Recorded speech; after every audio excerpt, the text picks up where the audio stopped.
This is the story of Indiana Jones and the Last Crusade. You can read along with me in your book. You will know it is time to turn the page when you hear the bullwhip crack like this. Let's begin now. In a desert cave, a Boy Scout was hiking with his troop when he heard voices. He sneaked away and hid in the shadows, where he saw 4 strangers looting an ancient burial site. As they dug up a beautiful jeweled cross, the scout gasped. That's the cross of Coronado. It's been lost for 400 years. When the men turned their backs, he snatched the cross, then leaped onto a horse and sped across the desert. The men hurried to their cars and roared off in pursuit. With the men just inches behind, the scout jumped a passing circus train, where he tumbled into a vat of snakes, avoided a tiger's claws, and outsmarted an angry lion, then eluded the men and made his way home. There, he spoke to his father, a world-famous archaeologist, and the two of them met with the police. It was just another day in the life of young Indiana Jones. Years later, Professor Indiana Jones was kidnapped and taken to art collector Walter Donovan. You've heard of the Holy Grail, Dr. Jones? Of course, the chalice used by Christ during the Last Supper. According to legend, whoever drinks from that cup receives eternal life. Donovan unveiled a stone tablet. This tablet is one of 2 markers that together tell where the Grail can be found. Indy listened intently as Donovan went on. The Grail disappeared for 1,000 years before 3 knights found it. The first 2 knights were buried with the markers. The 3rd knight stayed behind to become keeper of the Grail. We were about to find the 2nd marker and perhaps the Grail itself when our project leader disappeared. We need someone to take his place. You have the wrong Dr. Jones. My father's the Grail scholar. I know. Your father is the man who disappeared. Indy raced to his father's house only to find it ransacked and empty. Family friend and colleague Marcus Brody helped sort through the wreckage. They even went through his mail. Mail, that's it. Indy remembered a package he'd stuffed into his pocket earlier that day, postmarked Venice, Italy. He opened the package. Dad's Grail diary. Marcus, we're going to Italy. The next day they arrived in Venice, where they met Dr. Elsa Schneider, who had been working closely with Indy's father. Elsa took them to a magnificent old library where Henry Jones had last been seen. Your father felt he was very close to finding the 2nd knight's tomb. This is all he left behind. She handed Indy a slip of paper with the Roman numerals 3, 7, and 10 written on it. Studying his surroundings, Indy found a marble column marked 3 and a bookcase numbered 7. We're getting close to it, Elsa. But where's the 10? Just then he noticed a pattern on the tile floor. X marks the spot. Indy pried up the tiles, and he and Elsa climbed through.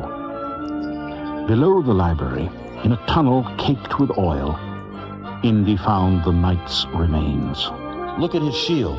It's the 2nd marker. As Indy copied the message, an orange glow filled the tunnel. Indy, the oil is catching fire!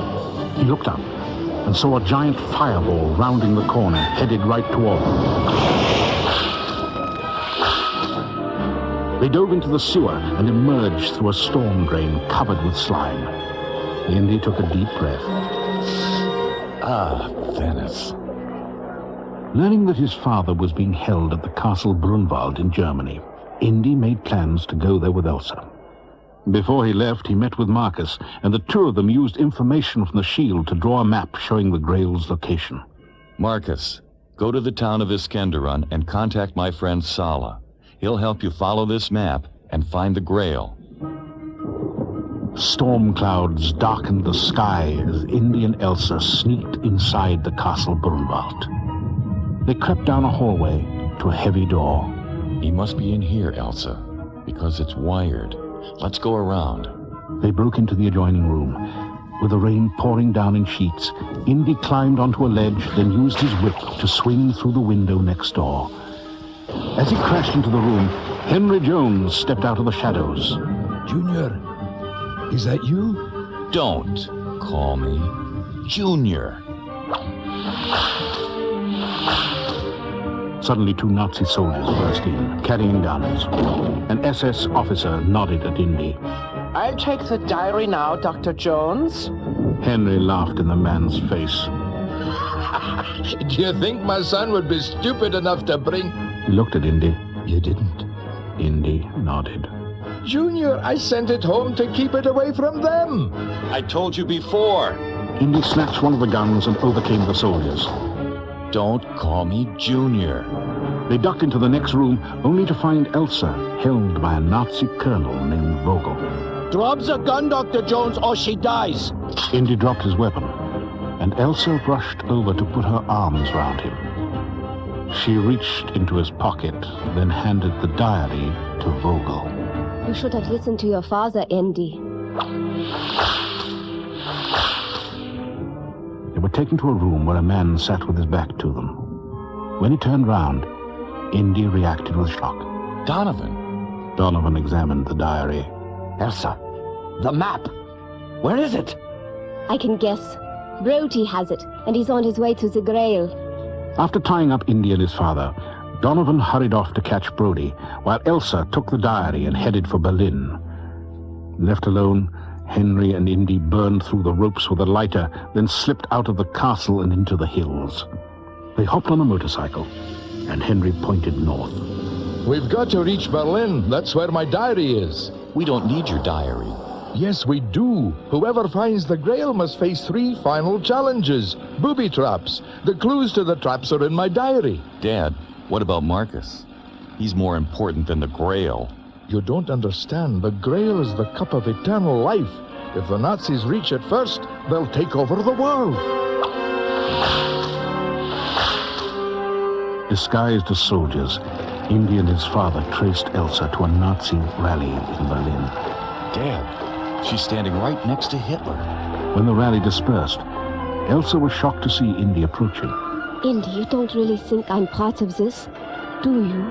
I believe in the Grail, not the swastika. Who cares what you believe? Indy grabbed the diary from her and moved off into the crowd. When Indy and his father arrived at Iskenderion the next day, Indy's friend Salah was waiting for them. Sorry, Indy. Donovan and the Nazis beat you here. They set out across the desert this afternoon and took Mr. Brody with them. Henry set his jaw grimly. We must catch them. In this race, there is no silver medal for a second-place finish. Father of Indy, do not worry. There are always shortcuts. They rode on horseback along a mountain path through the desert. Henry spotted something through his binoculars. Junior, it's Donovan's motorcade. Marcus and Elsa are with him.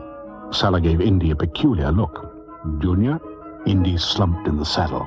I like Indiana. Okay, Dad?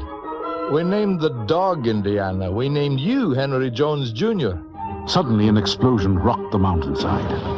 Henry turned to the others. Quick! They must have found the canyon, and possibly the Grail! The 3 men followed the sound to a magnificent canyon carved in the shape of a temple. As they stared in awe, there was a noise behind them. They turned to see a row of Nazi soldiers holding machine guns. The soldiers brought them before Donovan. Ah, Indiana Jones, and not a moment too soon. I want the Grail, and you're going to get it for me. He fired a bullet into Henry's stomach. The healing power of the Grail is the only thing that can save your father now. Henry grasped his son's wrist. Remember the 3 challenges. They're in my diary. Taking the Grail book, Indy moved through a mass of cobwebs to a stairway inside the temple. Climbing the steps, he read the first challenge, deep in thought. Only the penitent man will pass. The penitent man kneels before God. As Indy knelt, a razor-sharp pendulum swung just inches above his head, exactly where he had been standing.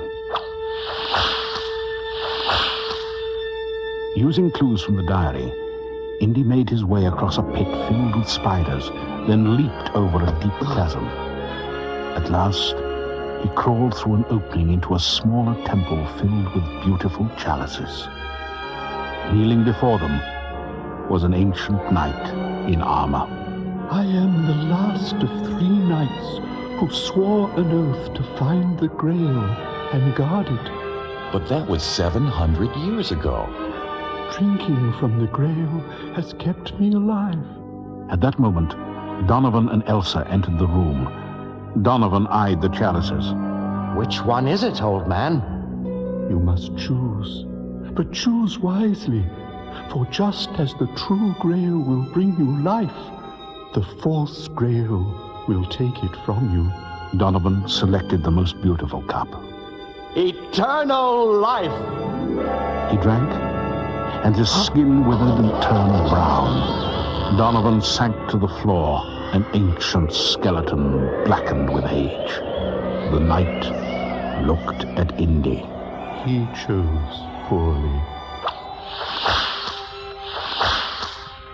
Indy reached among the shining cups for one that was dull and rather simple.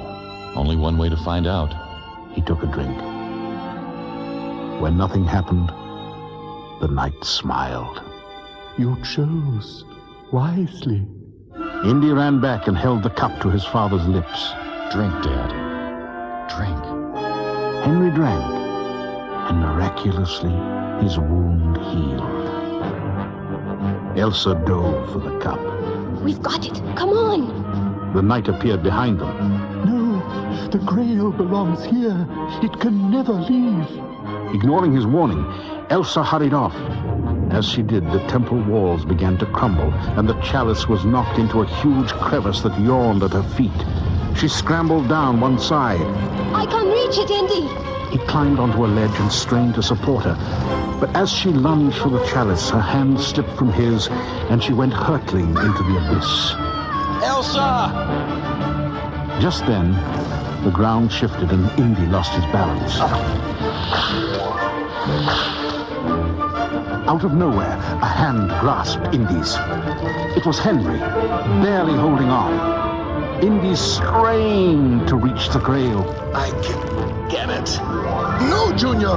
Indy's fingers slipped, farther from his father's grip. Indiana! Let it go. Indy's head snapped back. He looked into his father's eyes, then pulled himself up. As they raced from the collapsing temple, the last thing they saw was the Grail Knight. He was smiling, for the chalice, thanks to Indiana Jones and his father, was safe once again.